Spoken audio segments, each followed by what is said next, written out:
Welcome to Rappler Talk. I'm Stacey Desu, social media head here at Rappler. We celebrate Pride Month annually every June.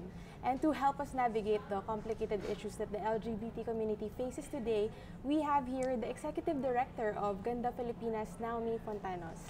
Hi, Naomi. Hi, Stacey. Thank you for joining us. Thank you for having me. I'm very proud to be here. Happy Pride, one and all. Happy Pride, yes. So first question. Okay. Tell us about Ganda Filipinas. When did it start? Why does it exist? Yeah. So Ganda Filipinas is our organization, and it was founded in 2012, and it's supposed to be a non-government, non-profit, and it's an NGO. Yeah, that fights for the dignity, equality, and justice of the transgender community here in the Philippines and beyond. But in general, it's actually an LGBT rights advocacy organization. So our work focuses on the human rights of members of the lesbian, gay, bisexual, transgender, intersex, queer, LGBTQI+ community in the Philippines and beyond. Sige, let's zoom in first on what you do. Kasi Okay. I follow you on social media. You have very interesting posts. Yes. If you don't follow her yet, she's facebook.com/Naomi Fontanos. And Twitter too. Yes, and on Twitter, Yes. Naomi Fontanos as well.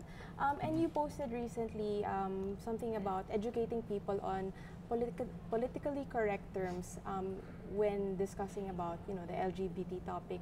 You mentioned something like using the LGBT term and referring it to one person, an individual, and also the misuse of the LGBT community to just homosexuals.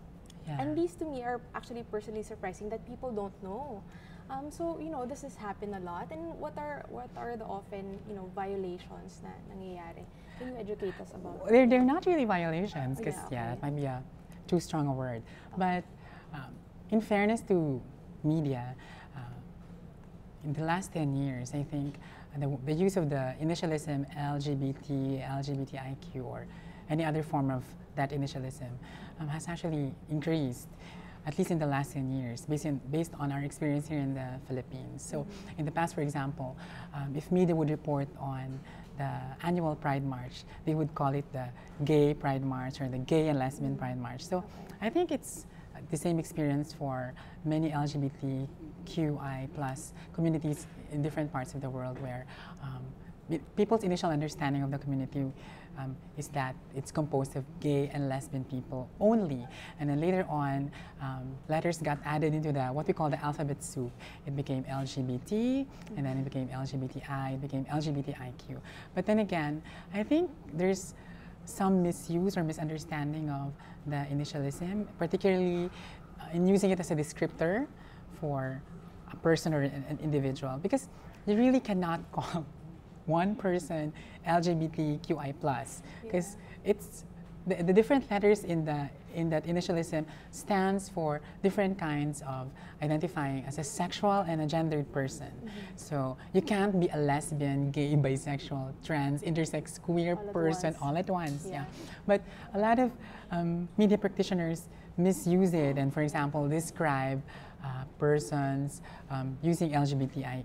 So for example, if they're describing a politician who, for example, if they're describing a politician from the LGBTQI+ community, they will call that person an LGBTQ politician. You can't be an LGBTQ politician. You can be a lesbian politician, a gay politician, a trans politician, but you can't be LGBTQ all at once. Yeah. So there's some misunderstanding of how to use it. So you can't use it as a descriptor for yourself as an individual and to describe another individual. But you can use it to describe a community, or people who support that community. Right. So I'm assuming there's no rule book for this, no? But how can people educate themselves about this? Well, there are a lot of resources online. So, for example, in the US, there's an organization that works closely with the media. They're called the Gay and Lesbian Alliance Against Defamation. They're GLAD. So GLAD works closely with the media in terms of correcting mistaken notions about people in the LGBTQI community, or what it means to be lesbian, gay, bisexual, transgender, intersex. And they also have, I think, an annual gala for their awards, where they award media practitioners known for best practices in terms of representing LGBTQI people in film or television. Yeah. Okay. Stereotyping. Stereotyping is a culture that goes against all genders. Yes. What's the worst stereotype you've received as a transgender woman? Well, in the Philippines, there are so many common stereotypes, but I think the most common one about trans women is that trans women are just an extreme version of gay men.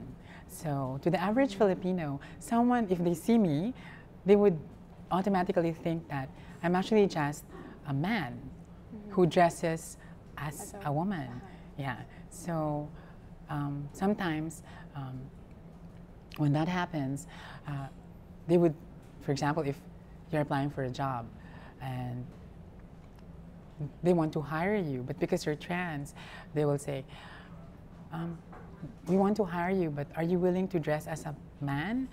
Are you willing to cut your hair? Of course, the answer to those questions is no, because it's part of your identity as a trans woman, or as someone who identifies as a female, or someone feminine identified. Yeah. So recently, transsexuals have become more and more visible in the mass media, Yes. from TV films to from TV shows to films. And while this is a step towards the right direction, how do you think can this be improved pa? The representation of transsexuals and the LGBT.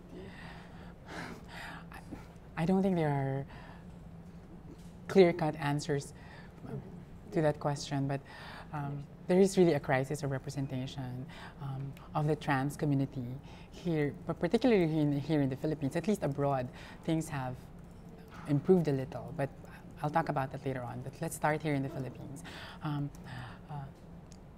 There was a recent film festival, and there was a movie that was trans-themed, but in spite of the fact that there are so many out trans women actors, that film chose an out gay man to portray a trans woman character. So that is problematic, because if you let a gay guy portray the life of a trans woman, the message that you're sending to people is that really trans women are just gay men.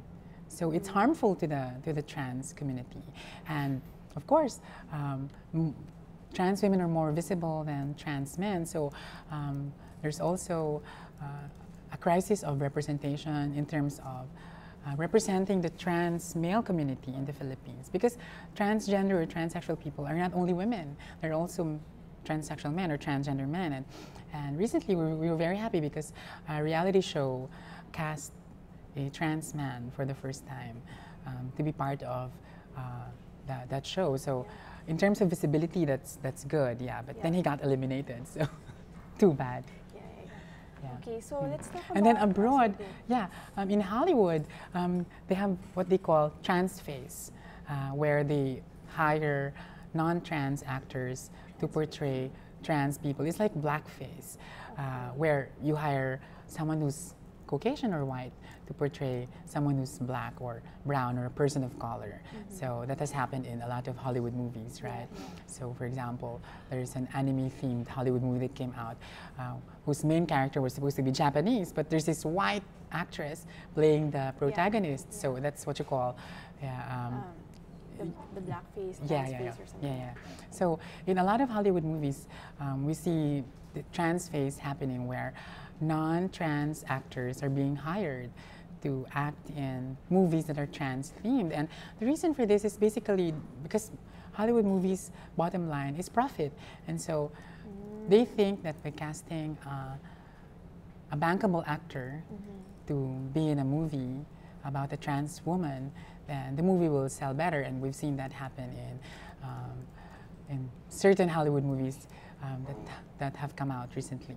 And that's also taking away opportunities for trans women. Yes, exactly. Because in Hollywood, it's not as if there are no trans women actresses out there.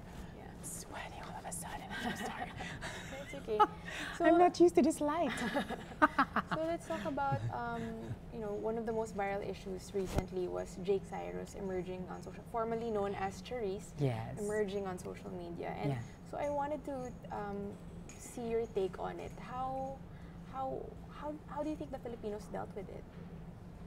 Well, the reactions were quite mixed when Cyrus decided to come out recently and say that I am Jake Cyrus. So compared to other like grand outings of late, I was quite surprised at how people reacted because, for example, when Bibi Gandang Hari came back from America and said that Rustum Padilla is dead and I am Bibi Gandang Hari, everybody was celebrating her and you know, they were very happy that finally she was being true to herself.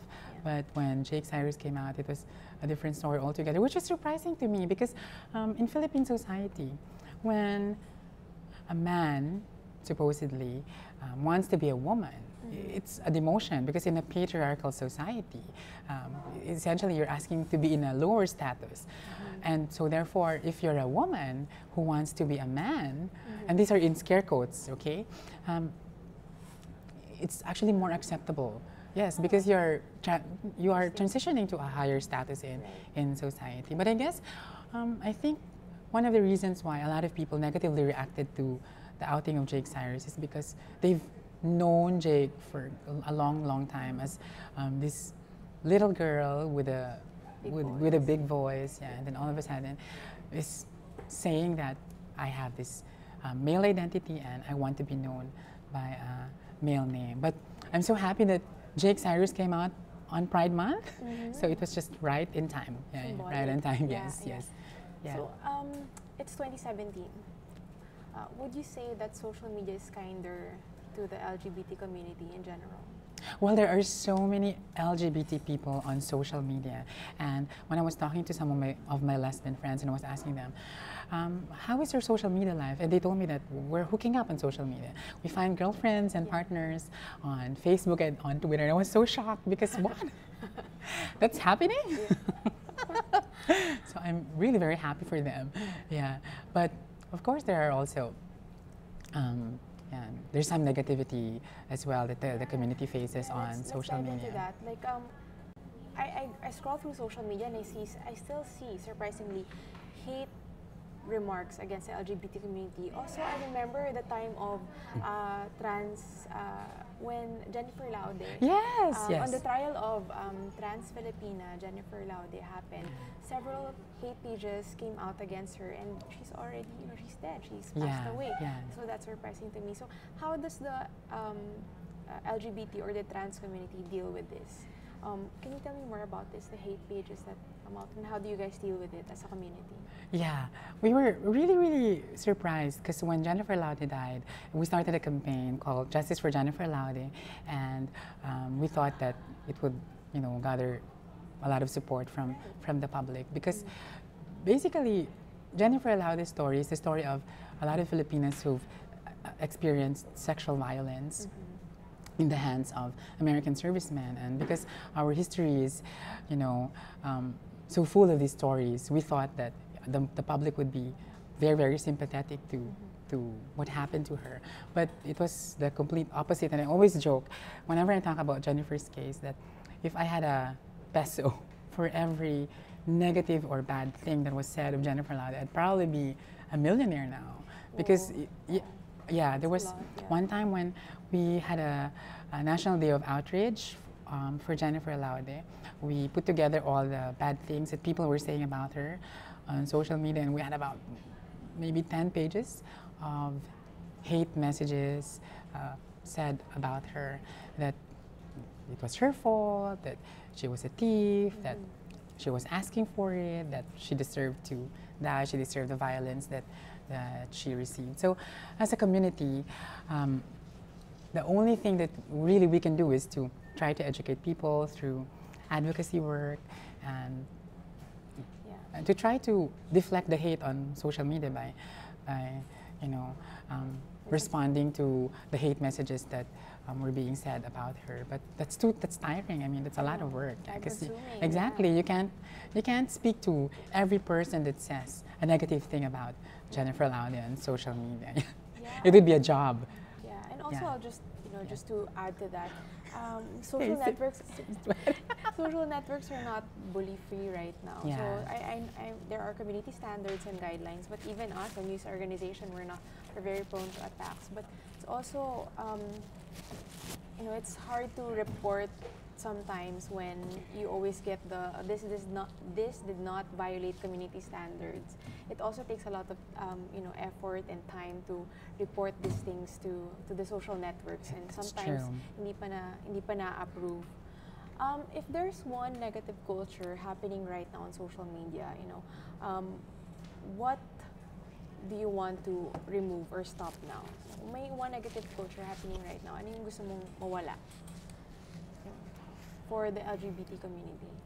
You know, I've been thinking about social media lately because it's so ubiquitous, you know, it's part of our daily life. And I just realized that it's actually very ironic, I mean, to call it social media, because for me, social media is like an extension of a person's ego. It's really you saying me online, because it's all about you, right? I mean, whatever you post on social media is to project a good image of you, right? The opinions that you post, or the images that you post of yourself there, is really to project a good image of yourself. So it's really very egotistical. So I was thinking, how did this end up being called social media when it's so self-absorbed, it's so self-centered, it's so selfish, right? Yeah. So I think this aspect of social media is what explains why a lot of people are able to spew hatred anonymously, especially this time that we are, you know, laboring under the effects of a war on drugs and a very antagonistic administration, or an administration that's very antagonistic towards human rights and LGBT rights as well. So,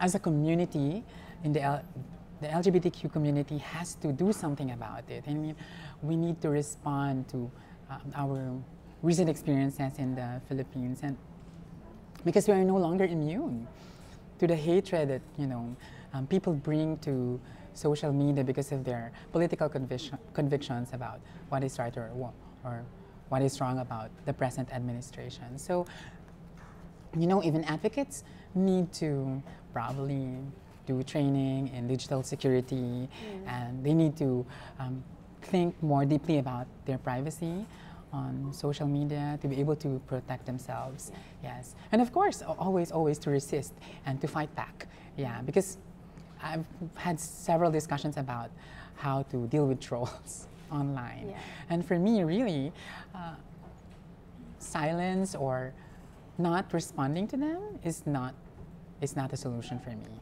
Yeah, I think you have to engage, but you have to engage tactically, and you have to engage strategically, and you have to engage creatively. But as I always say, you shouldn't lose your sense of humor about trolls online. Yeah, especially if there's an army of them, you know, attacking you. Yeah, I mean, I like annoying trolls online. Maybe time-consuming, but yeah. I mean, I agree that the solution is really not to ignore them, but also to engage them. Yeah. So the theme for this year... look so horrible these days. It's okay, you still look fabulous. So the theme for this year's Metro Manila Pride March is Here Together, and it's calling for solidarity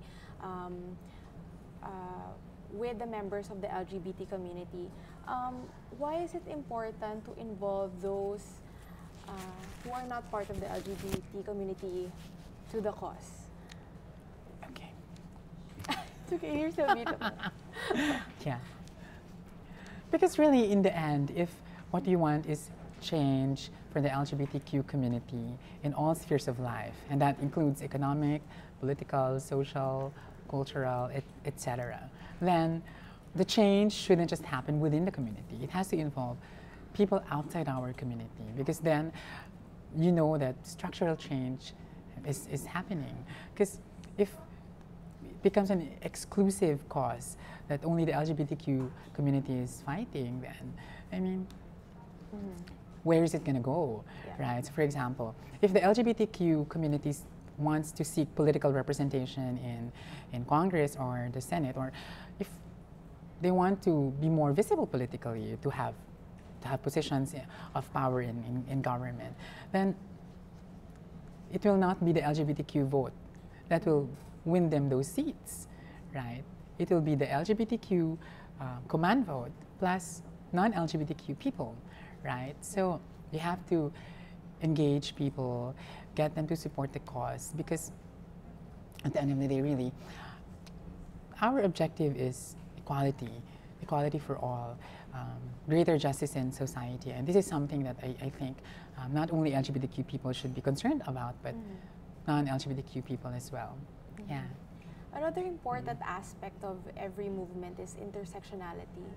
Do you think the Philippines has gotten closer to this, or are we still very limited in terms of? Yeah, I think we've made headway in using intersectionality as a framework in our social justice work, and I see this particularly in the fight for women's rights, because intersectionality essentially is a framework that says that our issues intersect with other aspects of our lives. So, for example, you're not only a sexual or gendered being, you also come from a certain ethnicity, you're of a certain race, you're of a certain social status. So those issues intersect among themselves. So we're not only LGBTQ plus people, we're also poor, we're also people with disabilities or with debilitating diseases, or we are HIV positive, or etc. So you get the picture. Yeah. So I see this framework being very effectively mobilized in the fight for women's rights in the Philippines. We have the Magna Carta of Women, which is a very powerful law that aims to protect the human rights of women in the Philippines. So it uses an intersectional lens, because it looks at women not only as females. Yeah, it doesn't look at women seeing them with just one aspect of them, but seeing them as total human beings with different issues, needs, and concerns. And in the LGBTQ plus community, I think a lot more advocates are using intersectionality as a lens through which they do their social justice work, because a lot of LGBTQ advocates are now seeing that to do otherwise would be very irresponsible. So, for example, in our organization, we have a member who's also a person with disability. She's PWD. So we're more aware now of, the social restrictions on people with disabilities. Because, for example, if we need to go to a meeting, she has to commute just like all of us. But it's harder for her. It's harder for her to take a bus, or to take public transport to go where a meeting will be. Yeah, so we're more aware of those restrictions imposed on members of the PWD community. And we've also, through our advocacy, met LGBTQ people or also members of indigenous communities in the Philippines. So there are Muslim transgender people. Yeah. So I guess immersion in the cultures also, or in someone part of the minority, is very important to help us educate ourselves on the plight of that community, I guess, to get a preview. Right? Yeah. And maybe as a shorthand, people should remember that we don't live one issue lives, right? Yeah. Every day we face a whole host of issues, and it has something to do with, they have something to do with our sexuality, our gender, our socioeconomic status, our ability or disability, etc. Yeah. Results from the Metro Manila Pride survey recently revealed there are three main issues of the LGBTQ community today. So the first one is lack of acceptance and violence in home. Second is the discrimination in the workplace, and the third is the bullying in schools. Let's discuss first the bullying in schools. So just earlier this year, FEU, the Far Eastern University campus, allowed cross-dressing in their campus.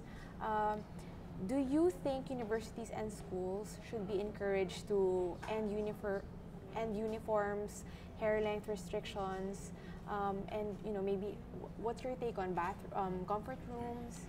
Yeah, well, first of all, it's not really cross-dressing. Okay. Yeah, I think in Far Eastern University, they allowed their trans women students enrolled in mass comm, yeah, to wear the female uniform. Okay. Yeah, so they're trans women. They're trans women who identify as women, and so therefore are using the clothes of the gender that they identify as. So they are not cross-dressing, because technically, if they were, then as trans women, they should be dressing up as men. Right, so that's cross-dressing. But yes, this idea of cross-dressing, it's another stereotype that's attached to a lot of trans women in the Philippines, that we're actually cross-dressers.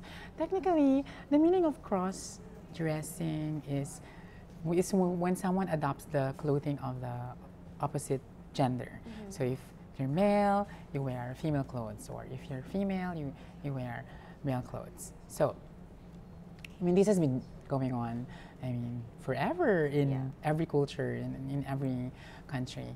And I understand people's hang-ups over clothing, right? But I think at the end of the day, what we should think about is people's comfort, and how clothes really will not determine a person's performance, academic performance in school. And thinking as well that if you allow people to be who they are, they will be happier, and they will be a lot more productive, and they'll think of an institution such as a school as a safe space. Because when you go there as you are, in the clothes that you want to wear, I mean, looking the way you want, then it's a safe space for you. It's a happy place, and it's a place where you are welcomed and you are affirmed, right? And I think educational institutions, particularly higher education institutions, should think about this. What is the nature of our work? Are we institutions of judgment, or are we institutions of care, right? Because I would choose to be the latter, right? I mean, if I were a school, I would choose to be a school that loves our students in all their diversity, so they can come as they are, whatever they want to wear. They can come in whatever they want to wear, right? Yeah. So, but of course, you know, there are sensibilities that you need to address when it comes to uniforms and How about for in comfort school. rooms? And toilets. So if in FEU, for example, if they are allowing their trans women students to wear the female uniform, then by extension, they should be allowed to access the female facilities like toilets or changing rooms. Yeah. So I hope that they have that policy. And you know, the Commission on Higher Education actually has like an overarching policy on gender and development that requires all institutions of higher learning to program gender issues and address them within their contexts. Yeah, using the resources of the university. Yeah. Discrimination naman. Yes. So it took 17 years for the Antidiscrimination Bill to reach the Senate plenary, for them to actually debate on it. So that's historic. But what do you think will it take for the bill to be passed? And I guess what can the rest of the community do to help push that forward? Yeah, well, the struggle to get the anti-discrimination bill passed has been long, too long. Yeah, I think it's even longer than the struggle to get the responsible parenthood and reproductive health law, passed in Congress. So the first time the anti-discrimination bill was filed was in 1999. So I think it will be 18 years now, like almost 20 years, almost 2 decades of trying to get protections based on sexual orientation and gender identity. So, but we're very, very happy because every time there's a new set of lawmakers in Congress and the Senate, there's always hope to be able to pass it. Actually, there was a time when it passed third reading and in the plenary, but I think Congress, the session in Congress closed, and so it had to be refiled in the next Congress. So now we have what we call champions in Congress who've always supported the human rights of the LGBTQ plus community. So in Congress, the anti-discrimination bill is sponsored by Representative Kakabagao from Dinagat Islands, and in the Senate, it's the principal author of it's what we call the SOGI specific anti-discrimination bill, because it will protect people from discrimination based on their SOGI, or what we call their sexual orientation and their gender identity or gender expression. And its principal author is Senator Rizal Antiveros. Yes. Yeah. So there is a network of organizations that's pushing for the passage of these important legislative measures, and you can just look them up online. They're called the Lagablab LGBT Filipinas. It used to be the old Lesbian and Gay Legislative Advocacy Network, but now they're like version 2 of that network, and they're called Lagablab LGBT Filipinas. So you can look them up on Facebook or on social media. They're there, so they will tell you what needs to be done and what help the community needs. Yeah. Especially since Congress is going to end soon. Right. Yeah. Right, correct. Yeah. With a sauna. Yeah, I just have a few more questions. If you're just joining us and you want to send in questions, please do write them in the comment box below.